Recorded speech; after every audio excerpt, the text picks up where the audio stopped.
የራያው የድሮን ድብደባ እያነጋገረ ይገኛል። ዛሬ ማለዳ ላይ በህወሓት ኃይሎች ላይ በተፈጸመው ተከታታይ የድሮን ጥቃት ከባድ ኪሳራ መድረሱ ተሰምቷል። በጥቃቱ ሁለት የሚሆኑ ከፍተኛ ወታደራዊ አዛዦች ስለመገደላቸው ማምሻውን የወጣው መረጃ አረጋግጧል። በዛሬው የድሮን ጥቃት ህወሓት ከፍተኛ ኪሳራ እንደደረሰበት የተሰማ ሲሆን አዲስ ጥቃት ለመክፈት ሙሉ ዝግጅት እያደረገ እንደሚገኝ የሚገልጽ አዲስ መረጃም ተሰምቷል። በዝርዝር የምናስደምጣቸው ቀዳሚው ዘገባችን ይሆናል።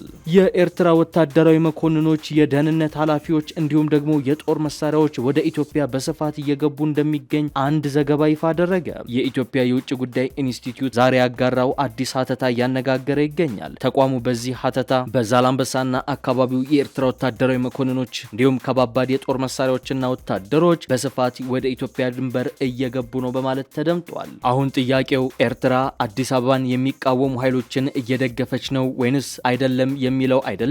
ይልቁንም የኤርትራ ጣልቃ ገብነት የኢትዮጵያን የውስጥ ደህንነት ቀውስ፣ የሀገራት ግጭት ባህሪን መያዝ የሚጀምርበት ገደብ አልፏል ወይንስ አላለፈም የሚለው ነው ሲልም ተደምጧል። በዘገባችን አካተነዋል። የክልል ልዩ ኃይሎች ሙሉ ለሙሉ እንዲፈርሱ ሲጠየቅ አዲስ የሚሊሻ ጦር እንዲደራጅም ጥያቄ ቀርቧል። የክልል ልዩ ኃይሎች አደረጃጀት እንዲፈርስ የተወሰነ ቢሆንም ኦሮሚያ፣ ሶማሌና አፋር ክልሎች በተለያየ መልክና ስያሜ ልዩ ኃይል ሰራዊታቸውን ሳይበትኑ ስለማስቀጠላቸውም ተሰምቷል። የሶማሌ ክልል ተሳታፊዎች በበኩላቸው ከክልሉ ጋር በሚጎራበቱ የሶማሊያ አካባቢዎች የአልሸባብ ታጣቂዎች የሚንቀሳቀሱ በመሆኑ የክልል ልዩ ኃይል አይፍረስ ሲል ምክረ ሀሳቡን አቅርቧል። የተወደዳችሁ የአንድ አፍታ ሚዲያ ቤተሰቦች እነዚህና ሌሎች መረጃዎችን አጠናቅረን መተናል። እንደተለመደው ቪዲዮን ላይክ አድርጋችሁ በመጀመር አብራችሁ እንድትቆዩ እንጋብዛለን። ወደ ዝርዝር ዘገባዎቹ እናምራ።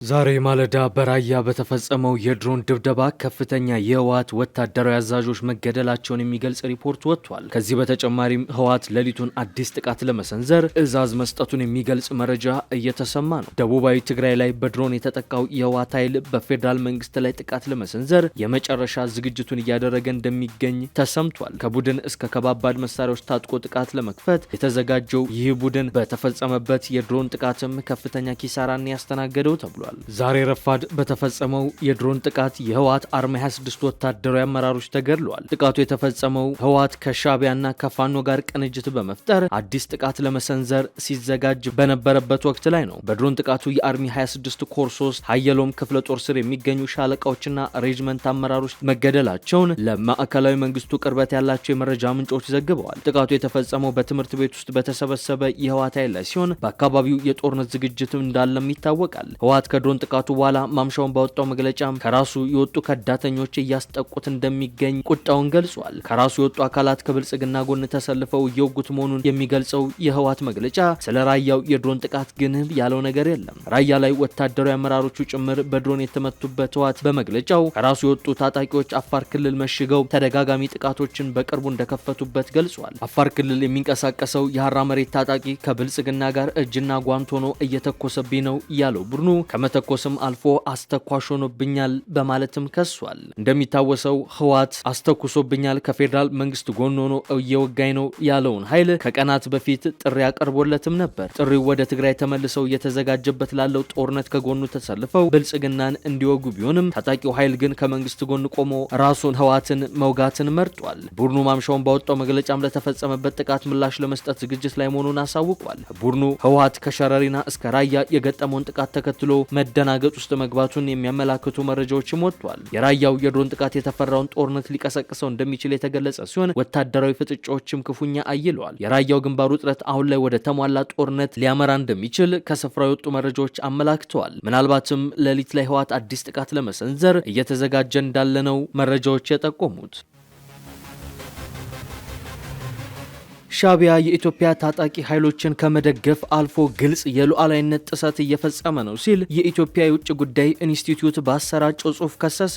በጽሑፉ በዛላምበሳና አካባቢው የኤርትራ ወታደራዊ መኮንኖች እንዲሁም ደግሞ ከባባድ የኤርትራ የጦር መሳሪያዎች መግባታቸውንም ጠቁሟል። በኢትዮጵያ ሰሜናዊ ድንበር ላይ እየታየ ያለው እጅግ አደገኛው ክስተት በኤርትራ ወታደራዊ አቅምና በኢትዮጵያ የውስጥ ግጭት መካከል ያለው ልዩነት መደብዘዙ ነው ብሏል ጽሑፉ። በዛላምበሳና አካባቢው የኤርትራ ወታደራዊ መኮንኖች እንዲሁም ከባድ የጦር መሳሪያዎች መኖራቸውን የሚጠቁሙ መረጃዎች የኤርትራ ተሳትፎ ከተለመደው ድጋፍ ያለፈ መሆኑን ያሳያል ሲል ኢንስቲትዩቱ በድረገጹ ላይ ባወጣው ጽሑፍ ከሷል። በኢትዮጵያ ሰሜናዊ ድንበር እየታየ ያለው እጅግ አደገኛው ክስተት በቀላሉ ከኤርትራ ጋር ሌላ ግጭት ሊፈጥር የመቻሉ ጉዳይ ብቻ አይደለም ብሏል። ይልቁንም በኢትዮጵያ የውስጥ ግጭትና በውጭ ጥቃት መካከል ያለው ልዩነት መደብዘዙ ነው ሲል ያክላል። ለዓመታት በሰሜን ኢትዮጵያ የነበረው አለመረጋጋት በሁለት አንጻራዊ በሆኑ የተለያዩ ማዕቀፎች ሊወራበት ይችል ነበር። አንደኛው የሀገር ውስጥ የታጠቁ አካላትን የፖለቲካ ክፍፍሎችንና በኢትዮጵያ ውስጥ የተከሰተው ግጭት ያላበቁትን መዘዞች የሚመለከት ነበር። ሌላኛው ደግሞ ከኤርትራ ጋር ያለውን የሀገራት ግንኙነት የሚመለከት ነበር። አሁን ግን ያንን ልዩነት ጠብቆ መቀጠል ከጊዜ ወደ ጊዜ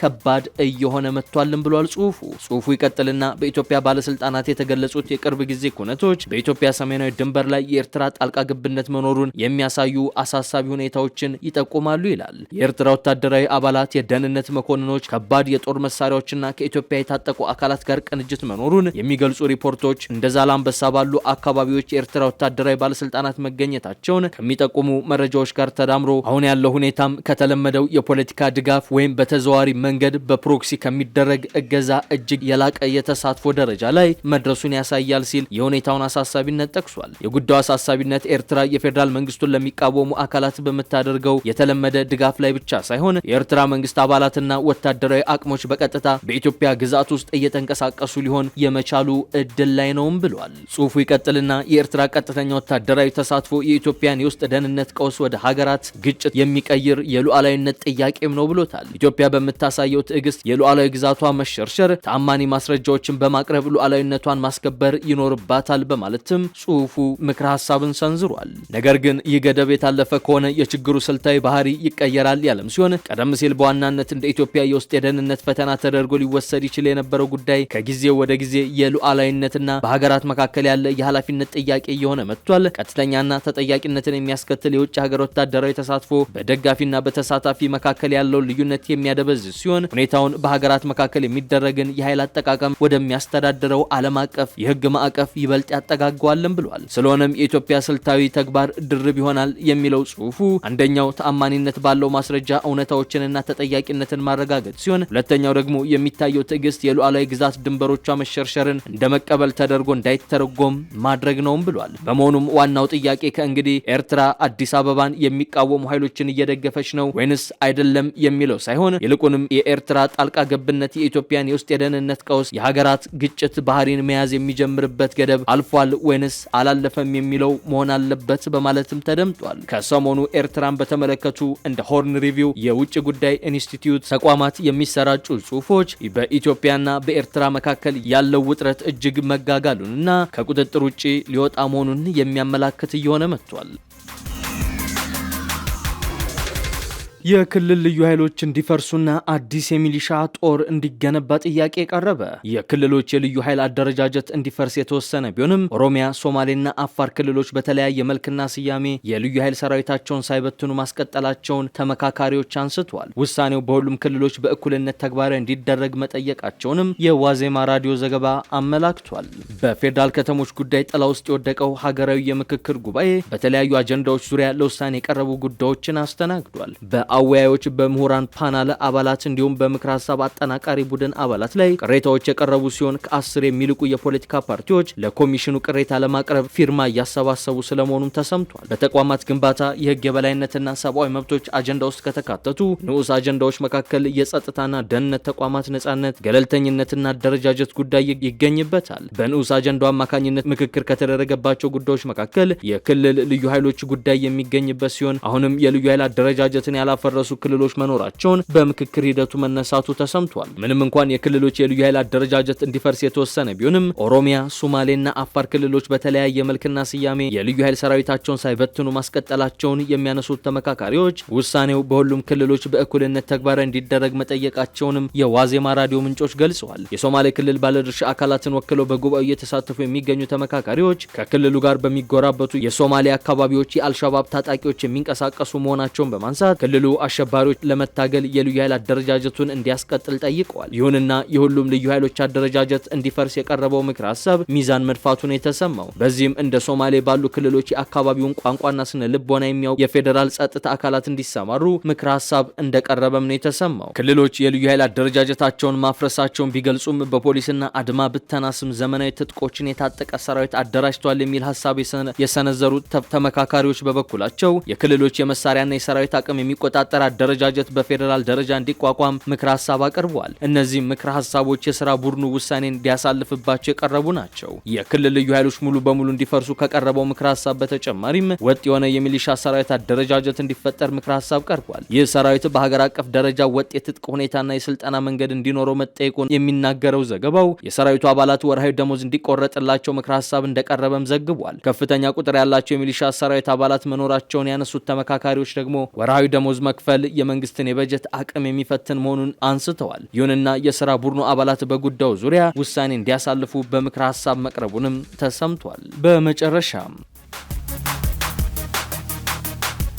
በማሊ የሚገኝ የጦር ሰፈርን ለመቆጣጠር የሞከሩ በርካታ እስላማዊ ተዋጊዎች ተገደሉ። ከአልቃይዳ ጋር ግንኙነት ያለው ኑስራት አልኢስላም ወል ሙስሊሚን የተባለ ጂሃዲስት ቡድን ሳም በተባለ ከተማ ውስጥ የሚገኘው የጦር ሰፈር ላይ ለከፈተው ጥቃት ኃላፊነቱን የወሰደ ሲሆን ስፍራውን እንደተቆጣጠረም ገልጿል። በተመሳሳይ ወታደሮች የተገደሉበት የማሊ ጦር በበኩሉ የጦር ሰፈሩን ቁጥጥር ተነጥቋል መባሉን አስተባብሏል። ወታደሮቹ ግን በጊዜያዊነት ማፈግፈጋቸውን አረጋግጧል። ከ10 ዓመት ገደማ በፊት በአገሪቱ ሰሜን ክፍል የጂሃዲስት ታጣቂዎች እንቅስቃሴን ማየት የጀመረችው ማሊ ከቅርብ ጊዜያት ወዲህ የደህንነት ሁኔታዋ እየተባባሰ መጥቷል። የእሁድ ዕለቱ ጥቃት ንጋት 11 ሰዓት ላይ ተጀምሮ ለ2 ሰዓታት መቆየቱን እማኞች RFI ለተባለው የፈረንሳይ ራዲዮ ጣቢያ ተናግረዋል። በሞተር ሳይክልና በእግር ከመጡት አጥቂዎች መካከል የተወሰኑት ወደ ጦር ሰፈሩ ለመግባት ወታደራዊ ዩኒፎርም ለብሰው እንደነበርም ገልጸዋል። በተደረገው ውጊያ 10 ወታደሮች መገደላቸውንና ታጣቂዎቹ ለተወሰነ ጊዜ ካምፑን ተቆጣጥረውት እንደነበር AFP ዘግቧል። ሳን ውስጥ የሚገኘው የ23ኛው ክፍለ ጦር አዛዥ ሌተናል ኮሎኔል ኤል አምራን በለቀቁት ቪዲዮ ጠላት ተወግዷል፣ ጥቃቱን በስኬት ተቀልብሷል፣ 40 ገደማ አሸባሪዎች ተደምስሰዋልም ብለዋል። የሰራዊቱ ወታደሮች የትም እንዳልሄዱና ወታደራዊ ሰፈሩ በጦሩ ቁጥጥር ስር እንደሆነ የተናገሩት አዛዡ ነዋሪዎች ጥንቃቄ እንዲያደርጉ ግን አሳስበዋል። የ23ኛው ክፍለ ጦር ካምፕ ባዶ አይደለም፣ በሰራዊቱ ጥበቃ ስር ይገኛልም ብለዋል። ማሊ ከአውሮፓውያኑ 2012 አንስቶ በታጣቂዎች ጥቃት እየተናጠች ሲሆን የአገሪቱ ሰሜናዊና ምስራቃዊ ሰፊ ክፍሎችም ከመንግስት ቁጥጥር ውጭ እንዳሉ ነው መረጃዎች የሚያመላክቱት። የተወደዳችሁ የአንድ አፍታ ሚዲያ ቤተሰቦች ለምሽት ያዝናቸው መረጃዎቻችን እነዚህን ይመስሉ ነበር። አብራችሁን ስለቆያችሁ እጅግ አድርገን እናመሰግናለን። መልካም ምሽት።